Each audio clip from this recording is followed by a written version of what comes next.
tous, nous voici dans les vignes pour voir un peu comment évolue la maturité. On est tout proche des vendanges et il vient le moment de décider de la date des vendanges.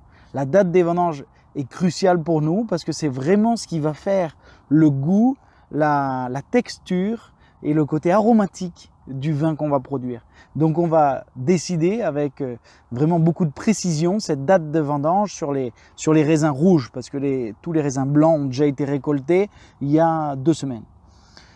On va distinguer différentes choses pour décider de la date de vendange, à commencer bien sûr par la maturité des raisins, la maturité technologique, c'est-à-dire l'équilibre entre le sucre et l'acidité qu'on a sur les raisins.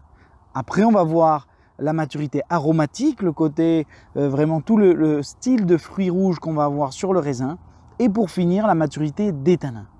Bien sûr, pour déterminer la date de récolte, on va prendre en compte le temps qu'on a eu avant le moment des vendanges, c'est-à-dire un peu cette arrière-saison qu'on a en ce moment, qui est pour l'instant extrêmement chaude et on est arrivé du coup à une très bonne maturité sur les raisins. On regarde aussi la présence de pourriture sur les raisins qui peut se développer en cas de temps très humide ou froid humide et pluvieux. Là, pour le coup, cette année, on n'a aucune pourriture qui s'est développée, donc on peut attendre autant qu'on veut par rapport aux vendanges.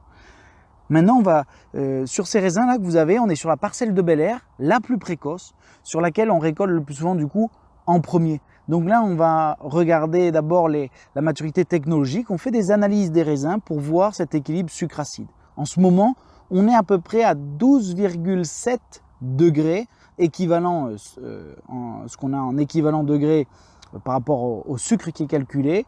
Et par rapport au pH et aux acidités, on est à 3,7 de pH. On se rapproche de quelque chose qui est tout à fait bon pour être récolté.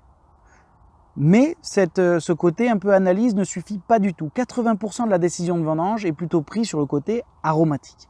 Aromatique, donc ce qu'on fait à la dégustation. Pour déguster un raisin, je vais vous montrer. On prend un raisin sur les milieux des grappes pour décider, voir si on va bientôt récolter. Dans les raisins, on va regarder 3 choses principales. Vous avez la pellicule qui est là, qui va avoir tous les tanins, qui est extrêmement noir. À l'intérieur du raisin, on a la pulpe et le jus qui sont translucides, qui portent tout le côté, on va dire, plus aromatique, et les pépins qui vont nous montrer un peu la qualité de la maturité aussi au niveau du fruit.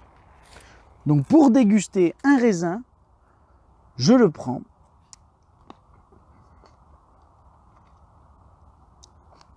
Je retire les pépins. On voit que les pépins sont bien marrons, ce qui montre une belle maturité a priori des tanins.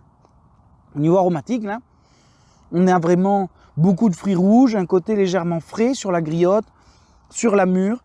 C'est extrêmement positif et ça montre une très bonne maturité par rapport au niveau aromatique. Au niveau des tanins, je vais mâcher la pellicule une dizaine de fois pour extraire les tanins qui sont présents dans la pellicule, pour me rendre compte de leur maturité.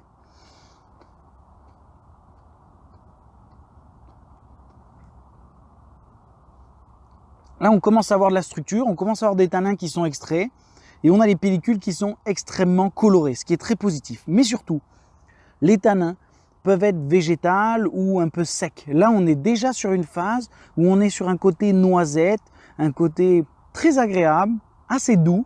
C'est vraiment, on a un côté un peu velours de ces tanins. C'est le moment où le vin va prendre une très bonne texture avec une maturité comme ça sur les raisins. On a donc décidé de vendanger cette récolte et de commencer les vendanges en rouge au Château d'Hérens lundi prochain. Ça y est, ce sera parti lundi. On a hâte que ça commence et de voir ce que ça donne en cuve. Ce sera le vrai test pour juger de la qualité de ce millésime. Je vous donne rendez-vous du coup lundi pour ce début de vendange. À bientôt.